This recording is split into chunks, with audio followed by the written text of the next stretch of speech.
दवाइयां लगातार खानी चाहिए और फॉलो अप करना चाहिए। तो मेन जो मैसेज है वो है कि डिले इज डेंजरस, देरी से डरें। देरी नहीं करेंगे, सही टाइम पे बीपी को पकड़ लेंगे की तारीख में, और हमें बहुत हाई बीपीज बहुत यंग एजेस में मिल रहे हैं। पेशेंट बीपी नपवाता है 180, 160, 170 अक्सर आता है। ये जब प्रॉब्लम्स हाइपरटेंशन के साथ मिल जाती हैं तो ये उसको और मैग्नीफाई कर देती हैं और बड़ा कर देती हैं। हाँ, वो एक टाइम बॉम्ब सा बन जाता है जो कभी भी फट सकता है, कभी भी प्रॉब्लम दे सकता है। इस तरीके से डेंजर जोन की बात करें, ये कितना खतरनाक है, इसको लेकर के कितना डिफाइन करेंगे? अनकंट्रोल्ड बीपी अपने में एक बहुत बड़ी प्रॉब्लम है। अनचेक्ड बीपी अपने में एक बहुत बड़ी प्रॉब्लम है।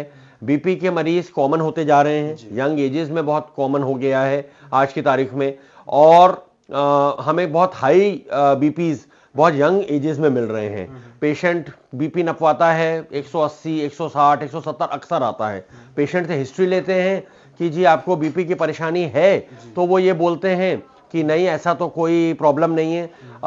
उनसे ये पूछा जाता है कि आपको बीपी कब था? हाँ, पहले कभी हुआ था 3-4 साल पहले, डॉक्टर ने बीपी बताया था, दवाई खाई, हफ्ते 10 दिन में, 15 दिन में, महीने में छोड़ दी। तो ये जो एक इशू है कि रेगुलर मॉनिटरिंग ना करना, रेगुलर टेस्टिंग ना कराना और रेगुलर दवाई ना खाना, ये सबसे बड़ा प्रॉब्लम है।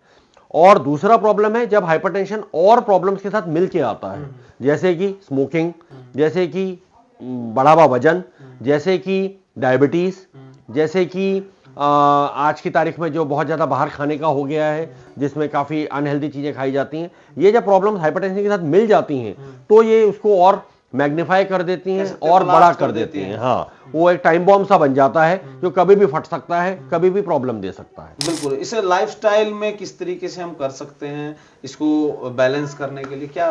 लाइफस्टाइल मॉडिफिकेशन हाइपरटेंशन कंट्रोल का एक बहुत इंपॉर्टेंट पार्ट है। दवाइयाँ डेफिनेटली एक स्टेप है कि दवाइयाँ दी जाए। दवाइयाँ कई क्लासेस की दवाइयाँ होती हैं, पेशेंट के हिसाब से वो दवाइयाँ दी जाएं।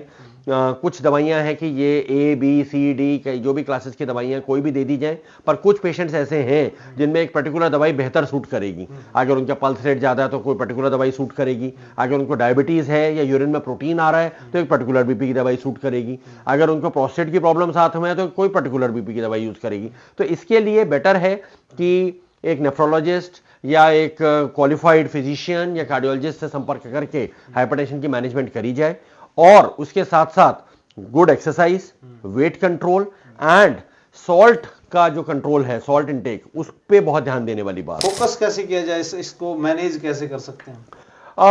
बेसिक मैसेज जो पब्लिक के लिए मैं देना चाहूंगा आज की तारीख में वो ये है कि हाइपरटेंशन में देरी ना करें। उसकी मेजरमेंट में बीपी की, उसकी अगर बढ़ावा आ रहा है तो उसके जो और टेस्ट होने चाहिए, उस पर जो ओपिनियन लेना चाहिए, ओपिनियन लेने के बाद आपको टेस्ट बताए जाए तो वो टेस्ट कराने चाहिए। वो टेस्ट करा के उस बीपी को रेगुलर चेकअप पे रहना चाहिए, दवाइयां लगातार खानी चाहिए और फॉलो अप करना चाहिए।